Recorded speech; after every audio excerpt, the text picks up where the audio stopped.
발등에 불이 떨어진 유럽에서 폴란드가 받은 한국의 군물자를 원하는 상황이 등장했습니다. 그런데 폴란드 대통령은 이에 대해 폭탄 발언을 하며 유럽의 정면으로 대응하는 모습을 보였고, 이것이 도널드 트럼프 대통령과 관련되면서 매우 흥미로운 상황으로 치닫고 있습니다. 영국 이코노미스트는 미국이 없는 유럽의 자력 방어에 약 10년이 걸릴 것이라 경고했습니다. 영국과 프랑스가 주도하는 우크라이나 종전 후 평화 유지군은 4만 명 규모가 거론되는데, 러시아와 접한 동부 전선이 아니라 우크라이나 도시와 원자력 발전소 같은 중대 시설에 배치될 것이라 합니다. 이는 유럽 전체 군대가 크게 줄어든다는 뜻이고, 나토의 전체 예비 병력으로 분류된 부대들까지 흡수해야 해서 나토 전쟁 계획에 구멍이 난다는 겁니다. 그러다 보니 유럽에서는 예전부터 논의해왔던 폴란드에 한국 방산을 다시 거론하고 있습니다. 현재 영국과 프랑스 중심으로 우크라이나 주둔군을 편성할 계획이라 사실상 미국은 빠져들지 않는데, 바로 이때 한국에서 폴란드로 공수된 각종 군장비가 필요하다는 목소리가 나오고 있는 겁니다. 유럽에서 그렇게 이야기하는 것은 코로나 때부터 지원해온 유럽 기금이 폴란드에 지원됐기 때문입니다. 작년 2월 폴란드에 약 197조 원의 기금을 2027년까지 지급하기로 약속한 것이죠.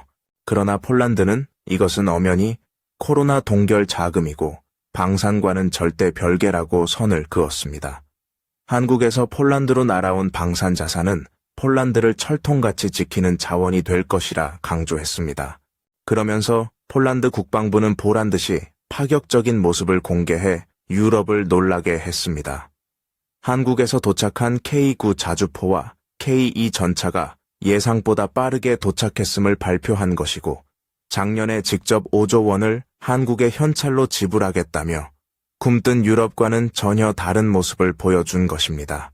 폴란드 국방부는 한국 방산 도입이 지불 문제 때문에 늦어지면 절대 안 된다고 봤습니다. 야당 등 정치 세력에 지금 당장 돈이 문제냐며 더 빠른 공급을 주장하는 목소리에 힘이 실리면서 결국 한화 에어로스페이스에 5조 원가량을 현금으로 지불하기로 결정한 겁니다. 그런데 더 치명적인 문제는 유럽에서 일어났습니다. 폴란드의 행동 때문에 큰 파문이 일고 있는 건데요. 가만히 있다가 러시아가 일정 선을 넘어버리면 꼼짝없이 참전해야 하는 상황이 눈앞에 닥쳐버린 것이죠. 폴란드가 유럽 눈치도 안 보고 당장 50조 원을 대출해달라며 유럽 은행 문을 두드린 것도 심상치 않습니다.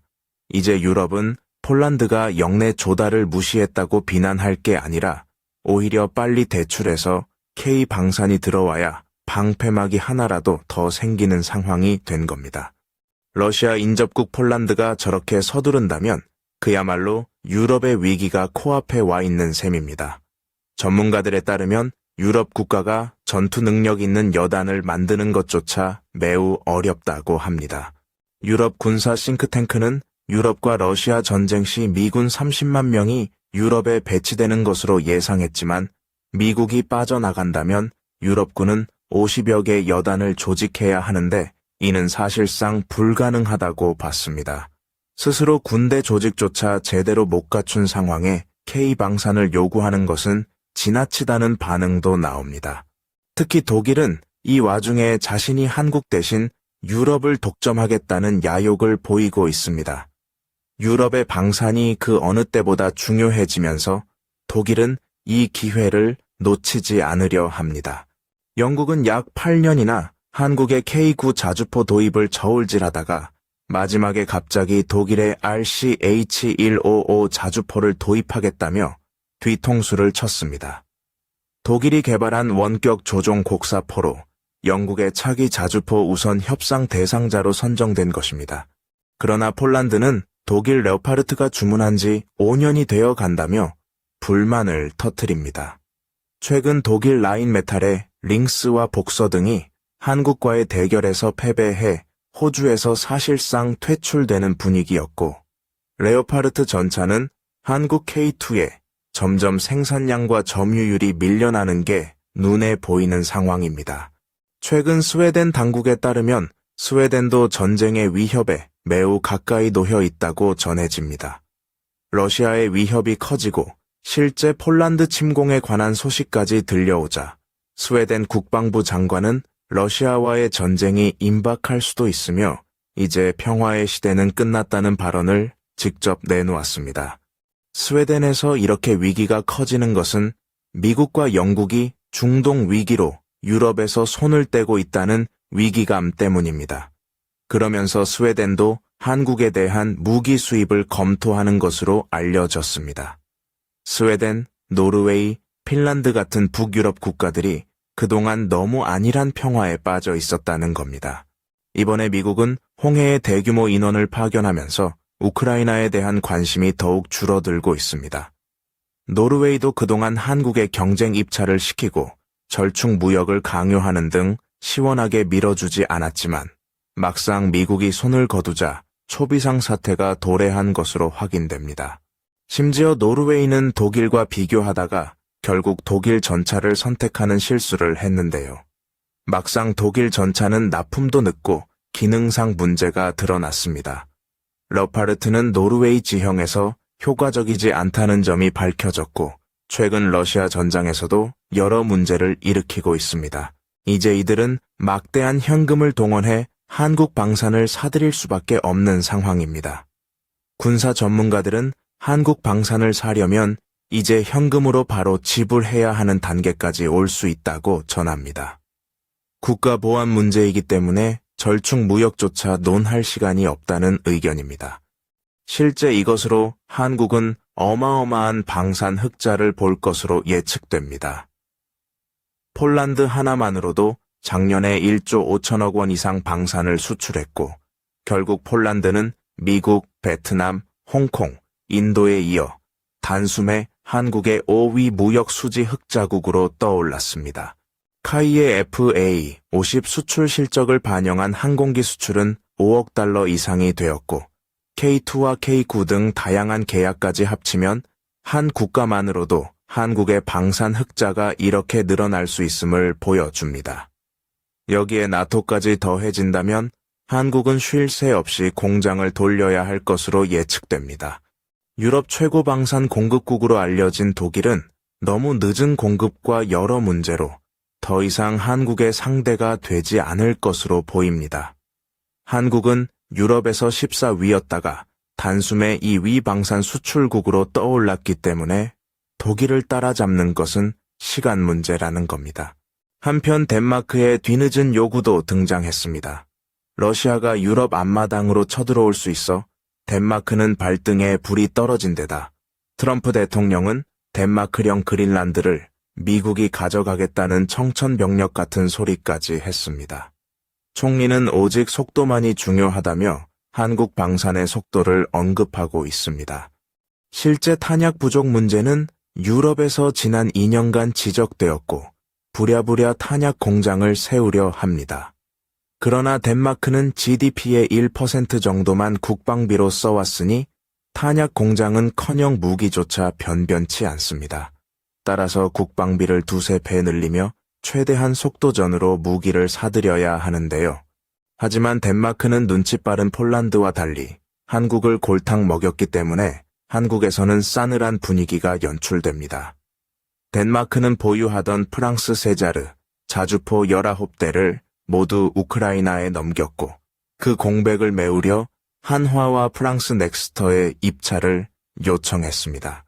그러나 덴마크는 결국 이스라엘제 무기를 단 일주일 만에 수락하며 한화의 정식 미팅 요청을 3번 이상 싹 무시했습니다. 한화를 입찰에 끌어들여 이스라엘 가격만 깎는 데 이용한 사실이 뒤늦게 밝혀진 겁니다. 한화 에어로스페이스는 이런 태도에 크게 화가 났다는 이례적인 입장을 밝혔습니다. 그런데 이스라엘 무기로는 수량이 턱없이 부족하고 배송 속도도 느리다는 게 드러났습니다. 이제 와서 속도와 사후 서비스, 훌륭한 품질의 K 방산을 사겠다며 속내를 드러낸 상황입니다.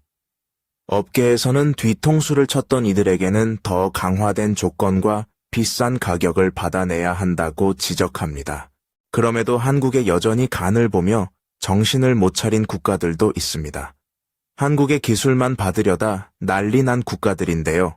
브라질은 코트라를 통해 방산 협력을 논하며 전군 현대화와 함께 장갑차와 자주포 업그레이드 방침을 보입니다. 노르웨이도 K9 자주포와 K2 도입을 언급했지만 그 자리를 독일 러파르트에 내줬는데 이제 국방 예산을 늘리며 다시 한국이 거론됩니다. K2는 막강한 성능으로 독일 러파르트 EA7보다 한 수 위라는 평가가 지배적이었고 험악한 지형에서도 활약이 가능해 누가 봐도 K2가 선택되는 게 상식이었습니다. 그런데 한국에서는 이들이 국방 예산을 늘리며 K 방산을 언급한 것에 오히려 싸늘한 반응을 보입니다. 브라질과 노르웨이가 원하는 방식은 한국과 합작한 현지 생산 방식인데 물량은 너무 적고 기술만 빼먹을 가능성이 농후하다는 이야기가 나오기 때문입니다. 폴란드는 K2 물량만 1000대를 뽑아낸다고 하는데 이 정도면 현지 생산에도 전혀 문제가 없고 유럽의 K2 생산 허브 역할을 하게 됩니다. 그러나 노르웨이는 애초에 물량도 적어 호주 같은 꼴이 날 가능성이 크다는 뜻이 되어버립니다. 호주는 장갑차를 처음엔 450대, 그 다음엔 350대로 줄이더니 이제 130대만 거론하고 있습니다. K9 자주포도 30문가량으로 축소돼 사실상 사업의 의미가 크게 약해졌습니다. 10조 원 매출이 7조 원으로 이제 겨우 3조 원으로 대폭 감소한 셈입니다. 한화는 현지 진롱시 공장을 비롯해 K9 자주포와 장갑차를 생산하기로 했지만 호주는 K9 자주포마저 대거 미국의 다연장 로켓 하이마스로 변경한 것으로 파악됩니다. 결국 호주 정부의 움직임은 미국을 선택했다는 이야기이며 공장과 고용까지 약속한 한국을 외면한 겁니다. 브라질은 현지 생산뿐 아니라 자국 방산업체를 키워 수출하는 게 최종 목적이라 당장 급한 폴란드와는 큰 격차입니다.